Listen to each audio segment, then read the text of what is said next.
En este caso vamos a entrevistar a Gabriela Wicksiquier, después ella me corregirá si es que no pronuncio bien su apellido. Ella es doctora en Ciencias Sociales, investigadora del CONICET y recientemente ha publicado junto con Juan Antonio Acacio El latido del subsuelo, consensos y resistencias desde Vaca Muerta hasta el mar argentino. Y hoy vamos a hablar, por supuesto, mencionará su libro, contará un poco cómo lo organizaron, pero también vamos a hablar de algo que involucra, obviamente incluyen en su libro, que es la transición energética y la emergencia socioecológica que sin duda aqueja a nuestro país y a nuestro planeta, lamentablemente. Pero en este caso vamos a hablar puntualmente de lo que está ocurriendo en nuestro país. Cuando usted me diga, corremos el telón. ¿Ya está? Sí, buenas tardes. Bueno, me estaba sacando el pullover, esas cosas que uno hace cuando recién llega a la radio, en mi caso que vine rápido con la bici. Y el tema de la entrevista a Gabriela, mi tocaya, investigadora del CONICET, ella que ha publicado el libro El latido del subsuelo, tiene que ver con que la semana que viene, el 5 de junio, es el Día Mundial del Ambiente. Entonces estaba bueno ir adelantándonos y hablar algunas cuestiones tan esenciales como son la transición energética, y ella ya va a contar de qué se trata, cuáles son las distintas posturas. Bueno, eso lo dejamos entonces para más adelante. Buenísimo. ¿Y qué otra cosa iba a decir? Bueno, si hay tiempo, por eso le dije a Gonza que busque el separador de bienestar. Nos hicieron llegar, el 20 de mayo fue el Día Mundial del Té.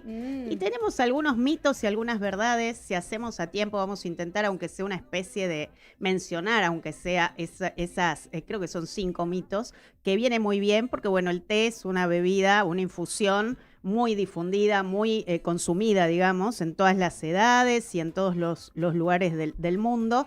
Varía un poco de qué té estamos hablando, ¿no? Digo, si té negro, té blanco. Bueno, hay una variedad infinita de combinaciones, así que posiblemente, ojalá nos alcance el tiempo, vamos a mencionar o informarlos acerca de eso también. Así es que cuando le parezca a Gonza, vamos con el separador de las econoticias. Actualidad en la dosis justa. Lo que tenés que saber de ciencia, salud y ambiente. Las econoticias. Mamá tierras llaman, hoy dos sordos les hacen mal.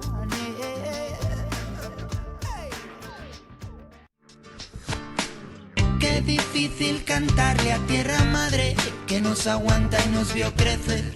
Y a los padres de tus padres y a tus hijos. Bueno, 16:11 y vamos con una noticia que está en la agenda, sin duda, porque ya se viene hablando hace unas semanas y ahora, de un modo más contundente, el gobierno arremete contra la ley de etiquetado de alimentos, que son justamente esos octógonos que figuran en el frente, por lo general, o al costado de los envases de determinados alimentos, ¿verdad? Así es, y más de 300 organizaciones científicas, académicas y de la sociedad civil rechazaron esta medida, este retroceso, porque no existen argumentos sanitarios ni científicos que justifiquen la necesidad de derogarla. Recordemos que la ley de etiquetado, así llamada, es en realidad la ley 27642 de promoción de la alimentación saludable.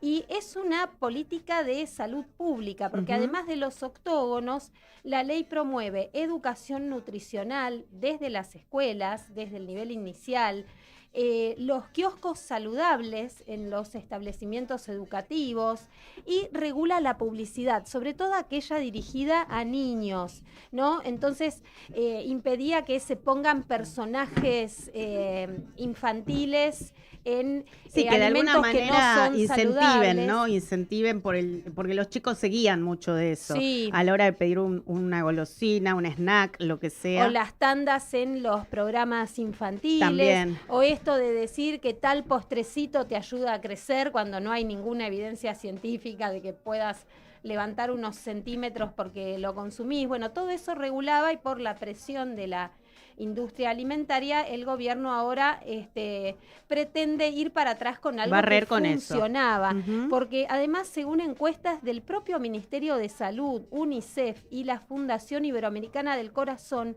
9 de cada 10 personas señala que el etiquetado les sirvió para identificar rápida y sencillamente productos no saludables. Y más del 50%, o sea, 9 de cada 10, dijeron, los octógonos ayudan a identificar. Y 5 de cada 10 dicen que cambiaron decisiones de compra, sobre todo de bebidas, a partir de esto. Antes de la ley, solo el 13% de las personas decía entender o poder leer, porque los alimentos tienen una tabla nutricional o letra composición muy de chiquita, ingredientes, ¿no? Sí. Pero acá lo que me parece importante, como para después pasar a la otra econoticia, es que frente al argumento de que perjudica a la industria, lo que podríamos señalar es que la industria puede empezar a pensar en productos mucho más saludables. Exacto. Y compensa ampliamente, porque incluso son un poco más costosos esos alimentos más saludables. No deberían muchas veces, serlo. No deberían, pero bueno, si lo que quieren es rentabilidad, la pueden seguir teniendo sin necesidad de sacar el etiquetado que tanto bien hace a nuestra salud, y además, digamos, alimenticia. Digamos que la caída del consumo, sobre todo de gaseosas, tiene que ver con el bolsillo. Por supuesto. ¿No? Con los salarios e ingresos pisados, con los tarifazos que no te dejan margen para comprar otras cosas. Totalmente. Es por eso que no venden, no por los octógonos. Pero bueno, pasemos a la siguiente. Declaran al mar argentino bien común global y hay controversia por un acuerdo con el Comando Sur de Estados Unidos. Qué raro.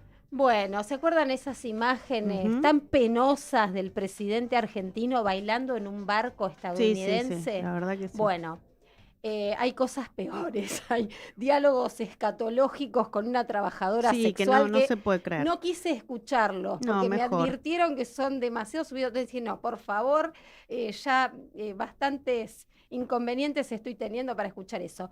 Pero escuchen esto, la iniciativa autoriza el patrullaje y la vigilancia conjunta, o sea, de Argentina y de el Comando Sur de Estados Unidos, en el mar argentino. A ver, los sectores académicos, y no solo de la oposición, señalan que el mar argentino es jurisdicción de Argentina. Obviamente, tiene que ver con la soberanía. Tal cual. Lo que hay es no es un patrimonio internacional esa parte, ¿no? Es parte del territorio argentino. Por algo existen las aguas internacionales, donde quizá ahí incluso se complica, ¿no? Vamos. Poder sancionar, por ejemplo, a un barco pesquero, petrolero, pero dentro de nuestro territorio y hasta cierta distancia pertenece a la República Argentina. Bueno, el mar internacional o esa jurisdicción que es de todos y no es de nadie, hay un tratado de alta mar que impulsa a proteger la biodiversidad y el ecosistema en aguas internacionales. Se firmó en 2023 y Argentina no lo ratificó. Bueno, muy alineado a cómo se viene, a la posición que tomó, ¿no? Frente a todo lo ambiental, digo, este último gobierno. De agachada total. Día del tabaco. Médicos alertan sobre el riesgo del vapeo y los cigarrillos electrónicos. Eso en algún momento lo hemos hablado con algún profesional acá en alguna entrevista, de que contrariamente a lo que se cree, el vapeo puede ser incluso hasta peor que fumar un cigarrillo, ¿no? Así es. Y bueno, el 31 de mayo, que es el Día Sin Tabaco, por eso distintas organizaciones lo advierten esto, porque otra vez, por presión de la industria tabacalera se está pasando del cigarrillo convencional al cigarrillo a los vapeadores. Electrónico. Claro, son ellos mismos los que lo promueven. Así es, un salto así, buscando el negocio. La Sociedad Argentina de Cardiología advierte que cigarrillos electrónicos, vapeadores y parches de nicotina presentados como alternativas más seguras o herramientas de reducción del daño, en realidad no son inocuos, contienen nicotina, que es una sustancia adictiva. Que es justamente la sustancia que tiene el cigarrillo, el tabaco. Claro, y que tiene efectos cardiovasculares. Y además la SAP, que es la Sociedad Argentina de Pediatría alertó sobre el avance del vapeo en adolescentes. Sí, yo he cruzado chicos en la calle, muy jovencitos con el vapeador en la mano. Pareciera que fuera cool. Bueno, el humo que sale no es vapor de agua, por más que el marketing te lo promueva como saludable y que tenga saborizantes y todo, es cigarrillo. No, por supuesto. Bueno, ACV, es decir, accidente cerebrovascular, expertos internacionales discutieron estrategias de prevención y detección precoz, que nunca viene mal, ¿no? No, nosotros lo hemos tratado en varias oportunidades porque realmente siempre es un tema vigente. Sí, y es la principal causa de discapacidad permanente en mayores de 18 en Argentina, con unos 60.000 nuevos casos por año que representan 20.000 muertes y 20.000 nuevas personas con discapacidad cada año. Bueno, los días pasados, el 26 y 27 de mayo, se realizó en Buenos Aires un encuentro global de la Alianza por el ACV Internacional, donde se presentaron algunas políticas públicas de prevención, detección y tratamiento precoz del ACV. Hay algunas provincias en Argentina que implementan, por ejemplo, telemedicina para la atención rápida. Está bueno. Claro, porque es como para detectar rápidamente los síntomas, porque hay que aclarar que hay que atender más urgente que cualquier otro problema de salud. Rápido. ¿No? Mueren neuronas por minuto, muchísimas. Sí, ahí la clave es actuar rápido, ir a un centro de salud rápido. Y si estás muy alejado, bueno, la telemedicina puede ayudar. Recordanos, Eli, si tenés a mano ahí los síntomas más visibles. Por supuesto. Por supuesto, los síntomas más visibles, tratar a tiempo, entumecimiento de parte del rostro, es decir, la sonrisa caída, debilidad en un brazo, confusión o trastornos del habla, un dolor de cabeza muy repentino e intenso. Puede haber también ciertos mareos o dificultad para fijar la vista, si bien acá no está incluido, pero lo estoy recordando ahora, que es otro síntoma bastante característico de estar transitando un accidente cerebrovascular. Y si pasa algo de esto, no esperar a que se te pase, dice, no, me siento mal, ya se me va a pasar. Y tampoco esperar a tener todos los síntomas. Con 1 o 2 ya, o llamar a la emergencia, al médico. O mejor, si se puede ir directamente, si tarda en llegar. Sí, no perder tiempo. Bueno, hoy es el día de la higiene menstrual, 3 claves para abordarla sin tabúes, o sea, 3 tips, ¿no? Sí. Vamos a ir rapidito con esto, porque la menstruación forma parte de un proceso natural del cuerpo, pero todavía existen silencios, vergüenza y desinformación. Algunas claves: nombrar a las cosas por su nombre, hablar de menstruación, no que me vino, que estoy con la cuestión. Que el periodo, no. Bueno, que está indispuesta. Claro. Son sinónimos. Alguna vez yo tengo mucha inquietud de poder hacer alguna vez el estudio de las palabras que se usaban en determinada época, por qué y cómo fue modificando eso. Como por ejemplo, frente a un embarazo, no sé acá, pero me acuerdo que cuando yo era chica escuchaba, está de compra. Así era. Qué consumista el término. Está de compra, era así. Bueno, entonces como eso... enfermedades femeninas. Claro, y con esto pasa mucho, es cierto. Bueno, hay que mencionarlo por su nombre porque esto de no nombrar a las cosas hace que circule desinformación y mitos. Después la segunda clave es escuchar sin minimizar, porque la primera menstruación puede vivirse de diversas maneras. Con alegría, con molestia, con miedo, incomodidad, confusión. Entonces, evitar esto de no es nada, no, hay que aprovechar la oportunidad para hablar. Y el tercero y gran tip es incluir a los varones en la conversación, porque no debería ser solo un tema de chicas. Por supuesto. Hay que involucrar a los varones para evitar burlas, bullying y comentarles a ellos también que es un proceso natural y que incluso saludable. Puedan acompañar, asistir frente a alguna emergencia, porque ha pasado, digo, frente a necesitar algo porque te ensuciaste la ropa, digo, ¿no? Que tengan una actitud más solidaria.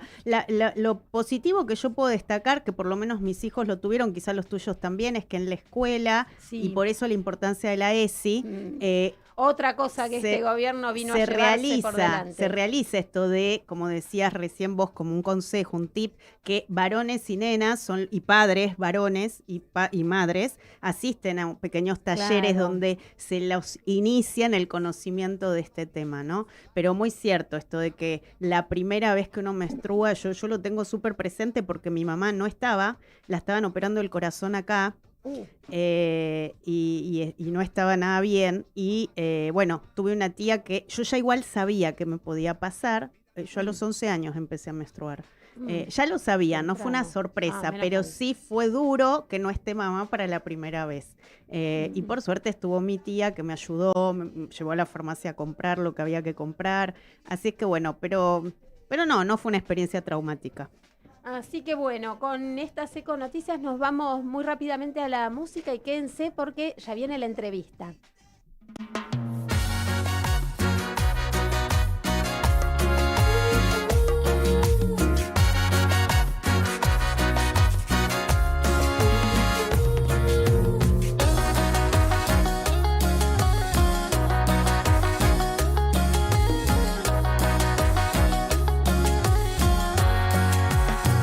Algo me dice que ya no volverás. Estoy seguro que esta vez no habrá marcha atrás. Después de todo fui yo a decirte que no. Sabes bien que no es cierto, me estoy muriendo por dentro. Y ahora es que me doy cuenta que sin ti no soy nada. He perdido las fuerzas, he perdido las ganas. He intentado encontrarte en otras personas. No es igual, no es lo mismo, nos separa un abismo. Vuelve, que sin ti la vida se me va. Oh, vuelve, que me falta el aire si tú no estás. Oh, vuelve, nadie ocupará tu lugar. Sobra tanto espacio si no estás. No paso un minuto sin pensar. Sin ti la vida lentamente se me va. Los Ángeles Azules, Ricky Martin y Kini. Algo me dice ya no sirve de nada. Tantas noches en vela aferrada a mi almohada. Si pudiera tan solo regresar un momento. Ahora es que te comprendo, ahora es cuando te pierdo. Vuelve, que sin ti la vida se me va. Oh, vuelve, que me falta el aire si tú no estás. Oh, vuelve, nadie ocupará tu lugar. Sobra tanto espacio si no estás. No paso un minuto sin pensar. Sin ti la vida lentamente se me va.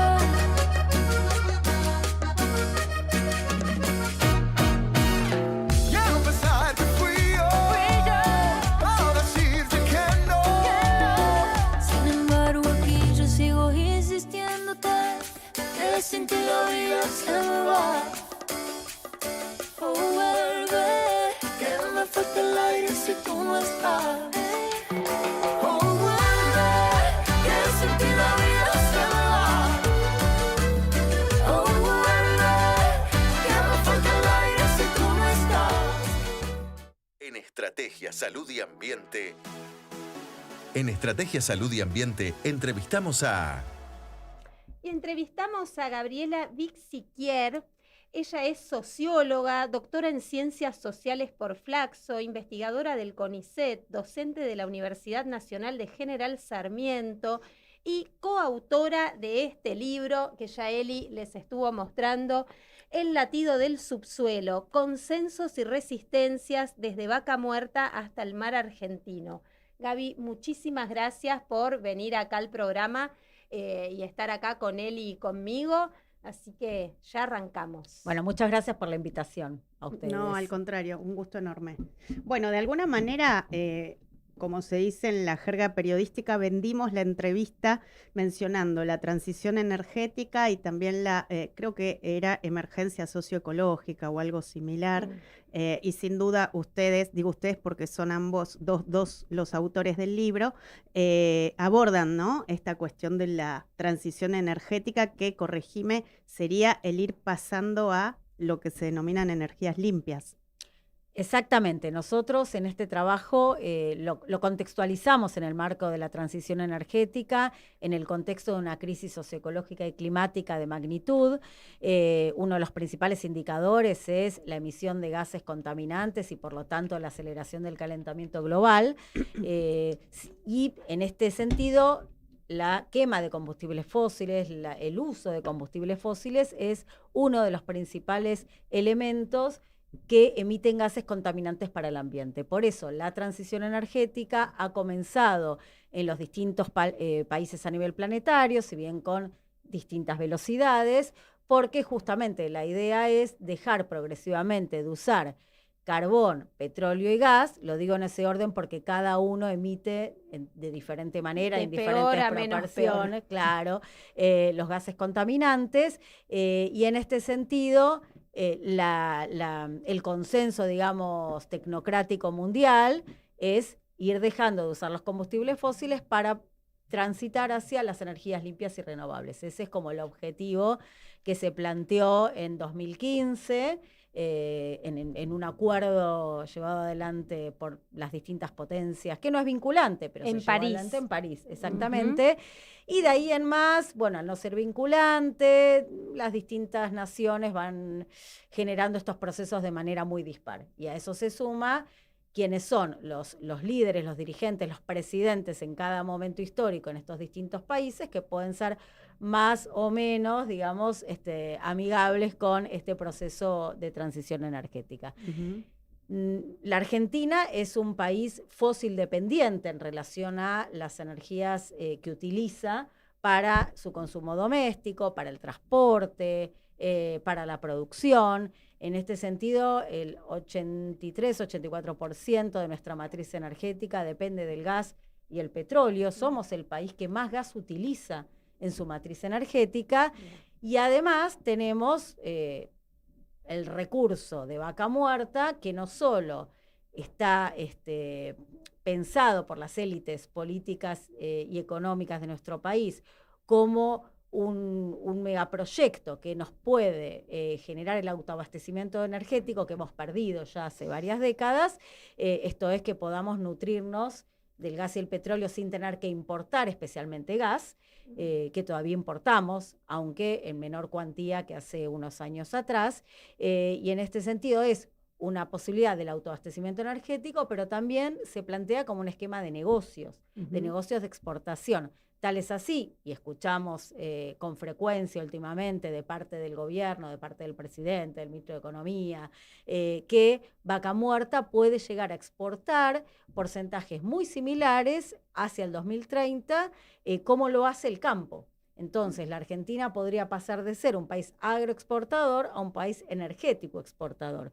Bueno, ese perfil extractivista con recursos energéticos, además de minería y agro, es lo que el gobierno actual quiere incentivar. No podemos decir que es el único gobierno que ha querido incentivar este perfil, porque desde el descubrimiento de Vaca Muerta, o más bien desde que comenzamos a explotar los recursos de Vaca Muerta de manera comercial desde 2012 en adelante, los gobiernos con algunas orientaciones políticas diferentes, pero se han embarcado en esto que ya es una política pública de largo aliento. Vaca Muerta hay que explotarla, por lo que nos puede satisfacer a nivel del consumo doméstico, pero también porque se presenta como una expectativa de exportación que nos puede traer divisas, ¿no? Claro. Y entonces en ese plano estamos, pero hay que decirlo en el marco global de la transición energética. ¿Y qué es lo que puede ofrecer la Argentina para esta transición? Insisto, para lo que tiene que ver con el consenso político de las élites políticas y económicas. Bueno, podemos ofrecer gas, porque si el petróleo tiene una ventana de oportunidad más acotada en términos de tiempo, ¿no?, de futuro, para poder ser extraída y utilizada, el gas, que como dijimos antes, emite proporcionalmente menos gases de efecto invernadero en relación al petróleo y el carbón, el gas es un combustible que estaría invitado, ¿sí?, a nutrir las matrices energéticas por un tiempo mayor. Entonces, no solo podemos abastecer al mercado mundial de petróleo, sino aún más podemos nutrir la transición energética como exportadores de gas natural. Y ahí vos en tu libro hablás, bueno, de dos posturas sobre la transición energética que me parece interesante reflexionar. Una es como oportunidad de negocios, ¿no? Las élites que dicen, bueno, no va más el petróleo o dentro de algunos años no va a ir más, vamos a ir hacia, bueno, el gas considerado combustible de transición solo porque es un poco menos contaminante que el petróleo, pero también tiene sus problemas. Vamos hacia la electrificación, el litio, las energías renovables también requieren minerales, ¿no? Y después está el tema de la justicia socioambiental, que también es interesante porque hay algunas posturas que hablan de frenar el crecimiento, frenar el consumo, cosa que en países como este, donde parte de la población no tiene las necesidades básicas satisfechas, puede ser un discurso que no sea bien recibido. ¿Cómo vos lo explicás en tu libro? Bueno, lo que nosotros planteamos, retomando lo que han producido otros colegas, refiere a dos formas de reflexionar sobre la transición posible. Una que es la transición corporativa, que es la transición que estamos visualizando en la actualidad.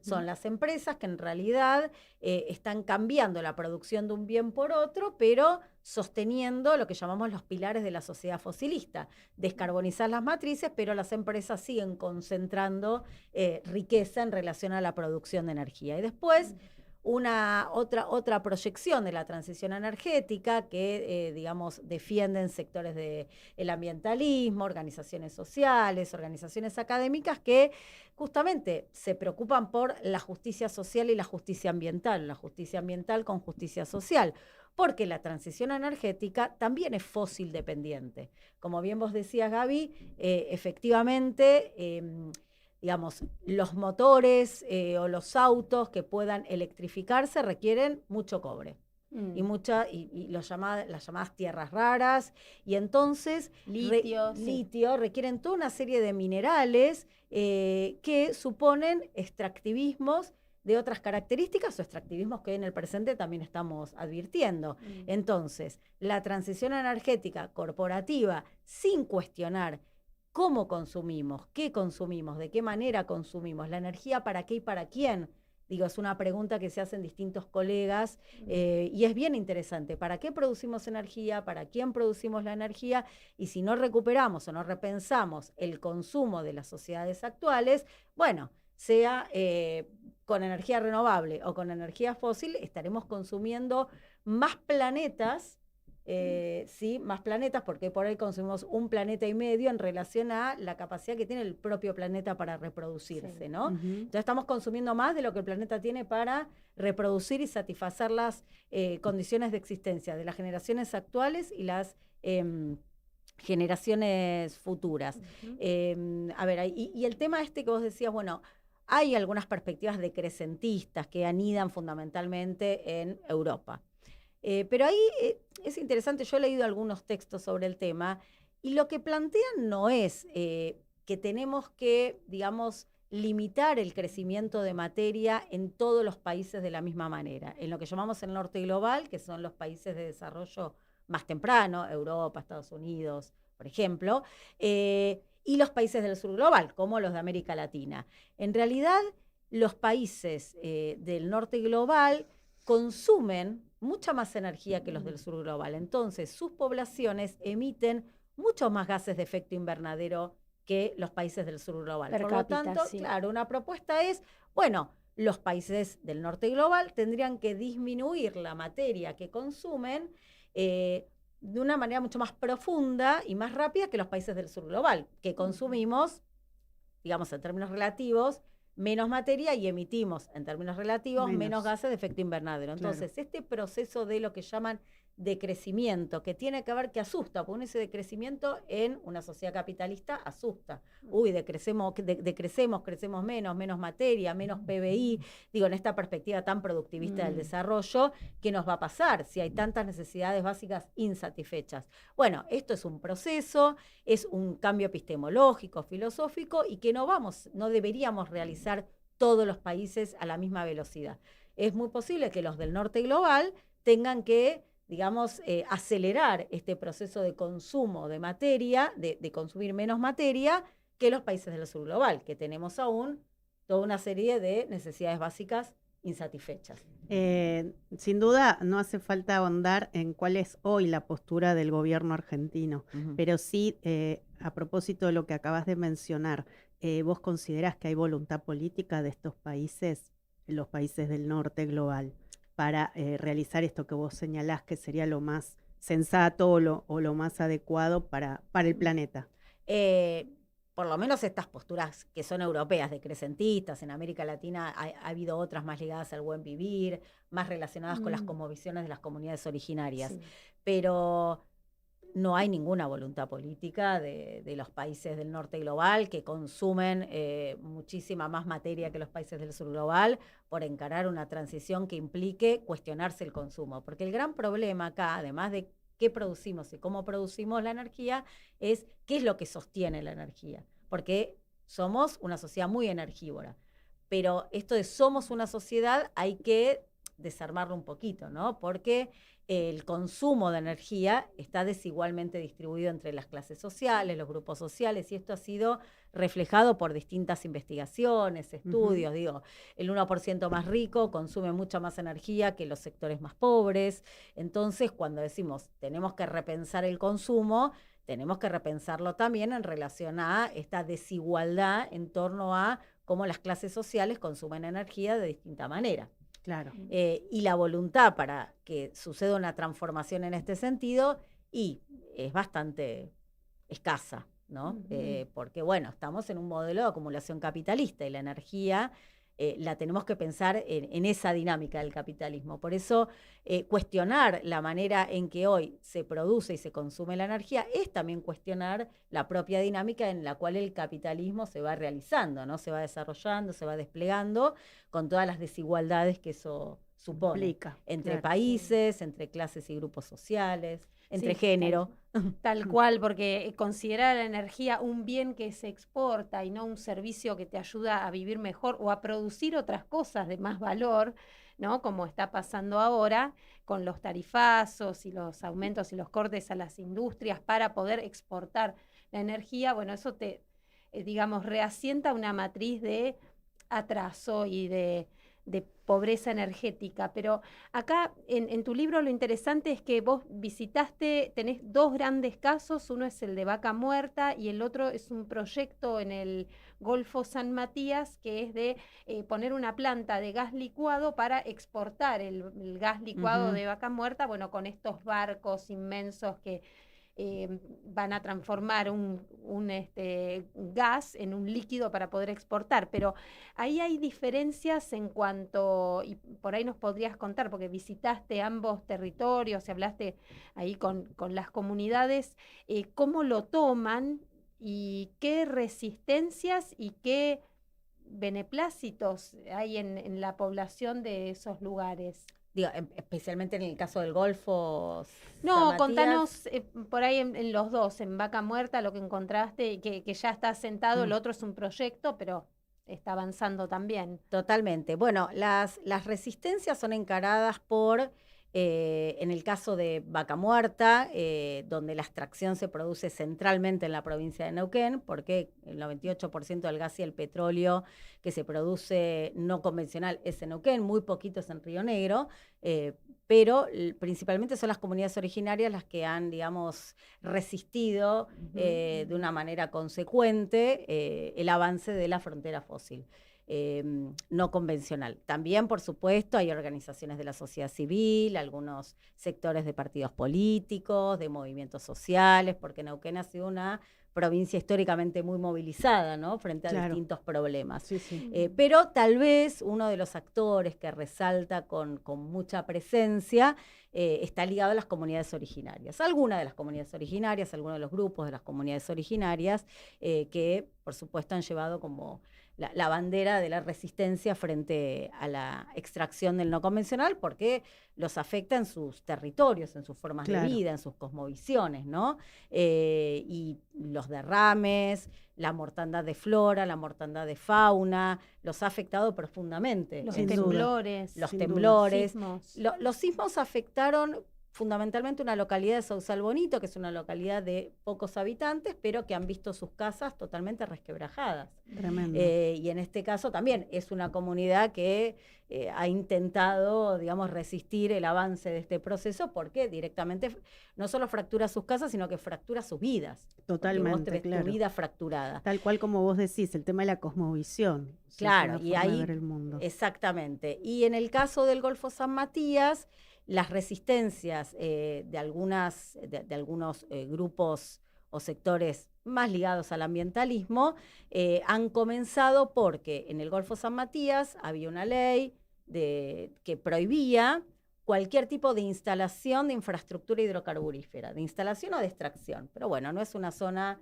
que tenga recurso de extracción, pero sí prohibía cualquier infraestructura hidrocarburífera para resguardar ese ambiente, esa biodiversidad que es una de las únicas en el mundo, digamos, ¿no? Por la riqueza que tiene en términos de biodiversidad. Y de Ahora, turismo, porque la gente va a ver ballenas, pingüinos. totalmente. Y las está playas. toda esa fauna que se ve, como la ballena, que es un animal carismático, pero también hay fauna y flora que no se ve y que está en el Que subsuelo aporta, marino. claro, que pero aporta a la vida, digamos. a la vida, exactamente, a la vida del ecosistema. Bueno, lo que pasó es que esa ley se reformula de la mano del gobernador de Río Negro y de, digamos, los dirigentes políticos que lo acompañaron, porque con el proyecto de que Vaca Muerta se vaya hacia el mar, había que transformar esa regulación que impedía que la infraestructura Claro. se pueda desplegar Libremente, en ese territorio costero y en esas aguas. Se transforma la regulación y a partir de eso, digamos, avanza la construcción del oleoducto Vaca Muerta Sur para construir un puerto en la zona de Playas Doradas, Punta Colorada más exactamente, y de esa manera que el petróleo que viene de Vaca Muerta se cargue en grandes buques y se vaya con destino a la exportación. Imagínense esos grandes buques que van a entrar y salir del Golfo constantemente, ¿no? Es gas y petróleo, entonces. se Eso va a es exportar de petróleo, ahí. ahí se exporta solo petróleo. Después, lo que se está construyendo es un gasoducto para poder llevar el gas de Vaca Muerta, o sea, el no convencional, hacia las costas del Golfo para ser regasificado en los buques de GNL. Lo de la planta, o sea, una planta que pueda construirse en las costas del Golfo, había sido un proyecto que fue esa disputa entre Axel Kicillof y Milei, porque uno lo quería en Bahía Blanca, se lo llevó al Golfo. Sí. Y después ese proyecto, la empresa que lo iba a encarar, se fue para atrás. No quedó muy claro si por este manoseo que hubo con llevarlo de un lugar al otro, porque cambió la política de son empresas transnacionales que a veces cambian sus políticas globales y bueno, y deciden hacer otra cosa. Bueno, esa gran planta regasificadora quedó como un proyecto trunco, pero lo que sí quedó como un proyecto que ya está avanzando y que hay audiencias públicas constantemente para que la comunidad, digamos, apruebe la llegada de los barcos que van a anclarse en las costas del Golfo San Matías y para la construcción del gasoducto. Bueno, ese proyecto está avanzando también y ese es el que va a llevar el gas de Vaca Muerta a los barcos de regasificación. Van a ser grandes buques instalados muy cerca de esas playas de las grutas, se van a ver desde las grutas con todas esas lucecitas prendidas, esos barcos van a anclar y, bueno, van a venir otros a llevarse ese gas natural Y licuado. por ahí va a haber algún derrame, va a haber impactos. Y el solo sin hecho de duda. la presencia de esos grandes buques ya altera esa biodiversidad, Exactamente. ¿no? Esa Entonces, fauna marina. Claro, entonces lo que resisten aquellos sectores más movilizados por esta problemática, lo que dicen es no a la instalación de los buques en las costas del Golfo San Matías, no a la instalación de estas monoboyas en la zona de Playas Doradas, de Punta Colorada, que van a sacar el petróleo por ahí, pero bueno, están perdiendo la partida, digamos, porque estos proyectos de infraestructura avanzan y las empresas y los estados lo que tienen, digamos, para ofrecer a las poblaciones locales y así concitar un consenso y evitar el conflicto social manifiesto, porque las audiencias tampoco son vinculantes. No, claro. Pero es una manera de explicar los proyectos, de buscar que la gente adhiera a esto. Y bueno, es la promesa de trabajo. Claro. Entonces, siempre la promesa de trabajo es lo que las empresas y los gobiernos ofrecen Sí, que es un comunidad, poco, claro, que es un poco el argumento cuando, bueno, que lamentablemente se aprobó la reforma de la ley de glaciares, también el argumento de más fuentes de trabajo, Claro, ¿no? más inversiones, más empleos, es como un anzuelo. Y ahí te quería preguntar cuáles son los artilugios de este modelo extractivista para lograr consenso. Ujú. Claro, los artilugios, bueno, son varios, digamos, anidan en una historia fosilista que tiene la Argentina. Digo, la Argentina se ha pensado, se ha construido también como un país de extracción fósil, ¿no? La YPF, que tiene ya El 100 orgullo años, el orgullo nacional de la nacional. empresa petrolera Exacto, nacional. ahí, por ejemplo, yo caminé Sierra Grande, me quedé unos días en Sierra Grande, y bueno, y lo que la gente te comenta es, cuando ya estaba el proyecto avanzado, por lo menos como en la mente de los políticos, el proyecto se iba a hacer del oleoducto, que, bueno, esto involucra fuertemente a la localidad de Sierra Grande, y ¿qué hace YPF? Va llegando con sus camionetas, le va ofreciendo a la población en las escuelas servicios oftalmológicos, hace acuerdos con médicos para que los chicos puedan ser revisados, les dan anteojos, les dan kits tecnológicos. Entonces YPF llega con sus camionetas para charlar con la gente, para ofrecer a esa comunidad algunos servicios. Va llegando de ese modo, va asegurando que el proceso que se va a llevar adelante es seguro, invita a algunos periodistas, a algunas personas de la sociedad civil, dirigentes políticos a Vaca Muerta, los lleva y les muestra lo seguro que es el proceso extractivo. No les va a mostrar el derrame, le va a No, por mostrar la supuesto. seguridad que Sí. supone este proceso. La mejor cara, Le va a digamos. mostrar la mejor cara, los va a convencer de que va a haber trabajo. Siempre la promesa es mucha más fuente de trabajo de la que se termina generando. Lo que sucede también es que las personas que viven en las localidades de la extracción no siempre son las que terminan empleadas en mayor Claro. cuantía en esos proyectos. Viene gente de afuera, viene gente de otras localidades, Ujú. porque estas localidades tampoco están preparadas para ofrecer Exacto. los servicios tal como estas empresas, muchas de esas transnacionales, requieren. Y muchas veces ya ellos convocan personas que tienen cierto conocimiento del negocio y de cómo funciona, que capacitar personas que nunca han trabajado en esas Exactamente. actividades, ¿no? Claro, hay personas que son empleadas en los proyectos, no es que no es así. Pero no es como Pero lo, no es la como lo mayoría. venden, digamos. Claro, y por ejemplo, en el caso del oleoducto Vaca Muerta Sur, ahora está generando trabajo. No queda claro cuánto drena hacia la población el dinero que fluye a partir de las empresas. Digo, por lo menos las preguntas o las charlas que yo he tenido con entrevistados recientemente, y no es que ves digamos, una localidad floreciente, ¿no? Claro, Si bien claro. es cierto que los pocos hoteles que tienen están completos, Se suben los precios. suben los precios, claro, porque ese es el correlato, la otra cara del proceso. Suben los alquileres, digo, hay toda una burbuja financiera que sube el alquiler. Entonces la gente que alquilaba, el maestro que alquilaba en Sierra Grande ya no puede alquilar, el Claro, que alquilaba, va lo cambiando. mismo pasó en Anielo, el que alquilaba en Playa Ara ya no puede, es carísimo. Entonces, Sale más caro ahí que en Puerto Madero. claro, entonces se Dos inflan los ambientes. precios, se empiezan a vender locales comerciales porque van a venir grandes proyectos, a veces se venden, a veces no.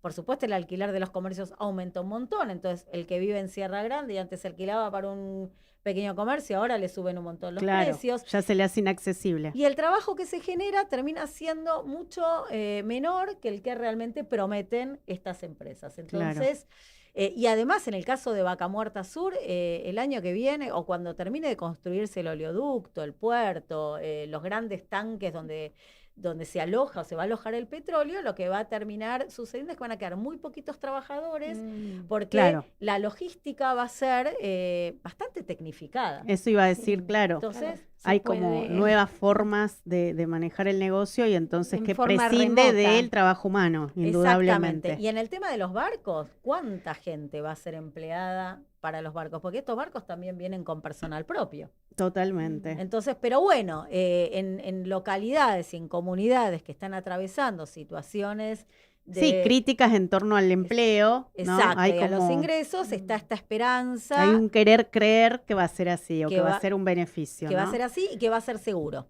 además. Gaby, ya tenemos que ir cerrando y despedirte, pero contá un poco si el libro ya está en las librerías, cómo pueden acceder a él.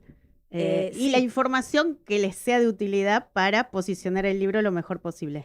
Muchas gracias. No, el libro sí, ya está en librerías, lo publicó Prometeo, se puede comprar también en la web, Prometeo lo envía.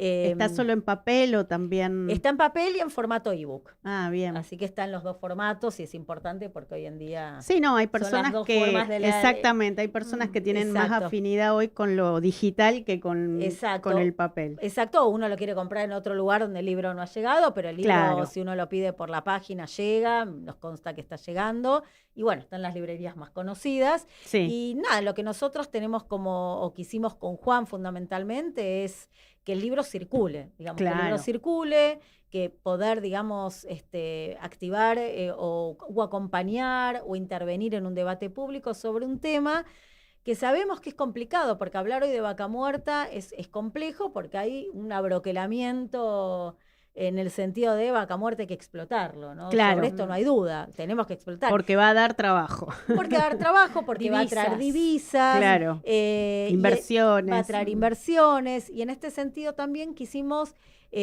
recuperar las voces que nutren este consenso, tanto de los actores que acompañan el proceso, Claro. como de aquellos que resisten, y reconocer cuáles son las valoraciones a partir de las cuales se resiste el avance de la frontera fósil, ¿no? Sin duda. Y quisimos, digamos, amplificar las voces también y las razonabilidades o racionalidades diferentes que tanto pueden acompañar el proceso y promoverlo, como aquellos que dicen, no, por esto, esto y esto, nosotros no acompañamos este proceso. Insisto, en un momento societal y ecosocial muy diferente a lo que era la era de oro del petróleo. Claro, El petróleo, por supuesto, fue el combustible que permitió la consolidación del Claro, capitalismo. pero era otro el contexto, ¿no? Digo, Exactamente, con lo era cual hay otro el que- contexto. Ujú. Y lo que nos interesa también es, bueno, que pensar la producción de energía, pensar para qué y para quién se produce la energía, Ujú. y también pensar esto con lo que empezamos tal vez el intercambio, ¿no?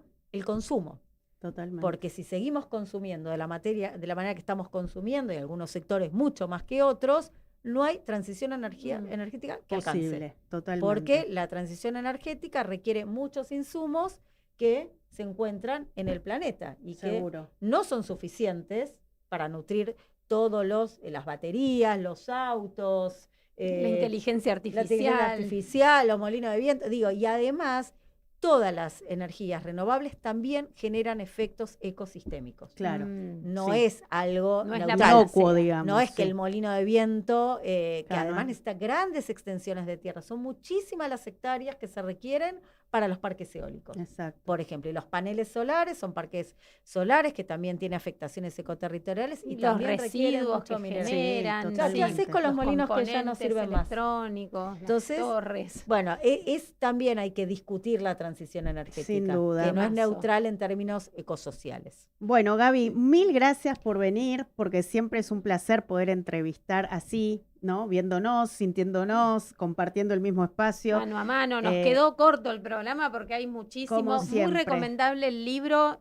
yo lo voy leyendo, ven ahí el señalador, que voy medio, porque lo leo muy a conciencia porque tiene muchísimos datos, pero a la vez es muy accesible, es un libro de divulgación, Claro, con no lo es cual solo académico. no es técnico, claro. Así que súper Buenísimo. recomendable. Bueno, nos quedan poquísimos minutos, vamos con las tandas que quedan, no sé si es 1 o 2, ¿las pegamos todas?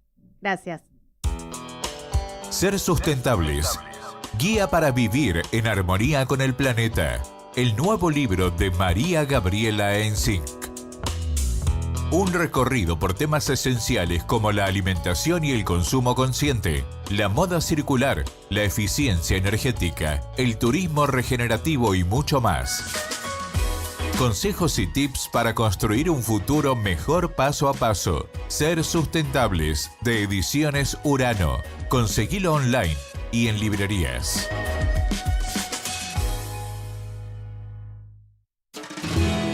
Publicita tu producto o servicio en un programa ganador. Comunicate al 11 36 27 44 96 o a través de nuestras redes sociales y te ofrecemos una propuesta a tu medida. Estrategia Salud y Ambiente.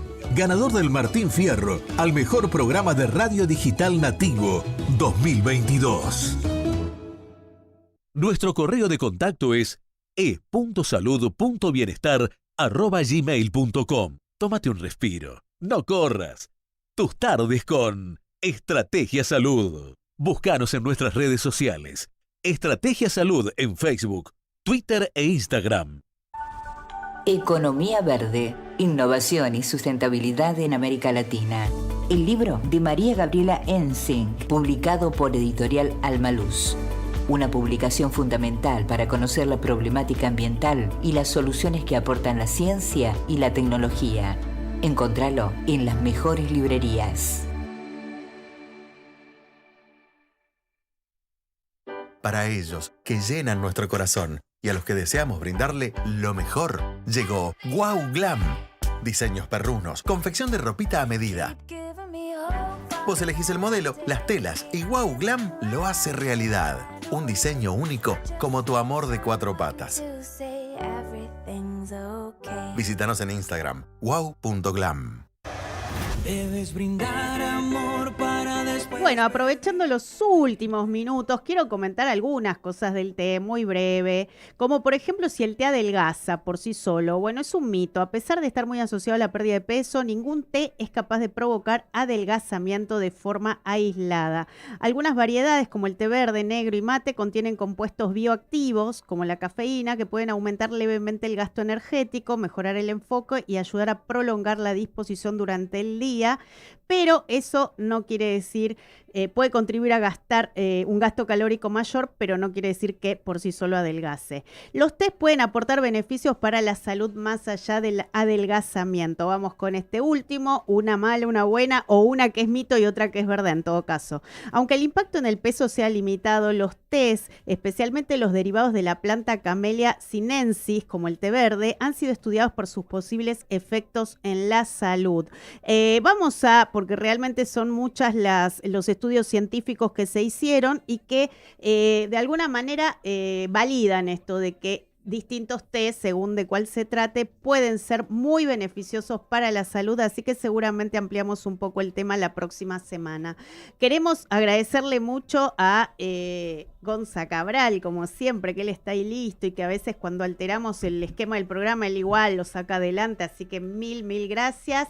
Agradecerles a ustedes que están del otro lado, comentarles que la entrevista, esta como las anteriores, están en el canal de YouTube de Radio Sónica, están completas, así es que las pueden ver, escuchar, compartir y que circulen, porque realmente, y no porque sea nuestro programa, la información que traemos, y en este caso hoy a través de una entrevistada de lujo, realmente es de nivel periodístico, y me parece que vale la pena compartirla. Así que bueno, nos vamos. Sí, yo también agradecerle a Gaby Huitziquier que se vino hasta acá para comentarnos esto de la transición energética y su libro, El latido del subsuelo. Lo pueden buscar en las librerías, al igual que Ser Sustentables y Economía Verde, que son los míos, que siguen estando ya por ahí. Ya pasé el chivo, está muy bien, está muy bien, hay que pasarlo, seguro. Sí, la ropita de Wow Glam para las mascotas, todo.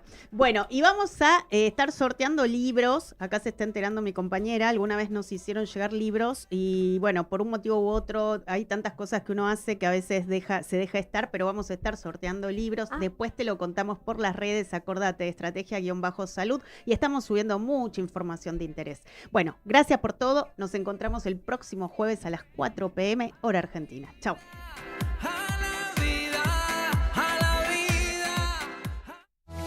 Estrategia, Salud y Ambiente. Ganador del Martín Fierro Digital 2022 al mejor programa de salud. Te brinda con un estilo original. Información de salud, bienestar y sustentabilidad para una mejor calidad de vida. Estrategia, Salud y Ambiente. Todos los jueves de 16 a 17 horas por Radio Sónica.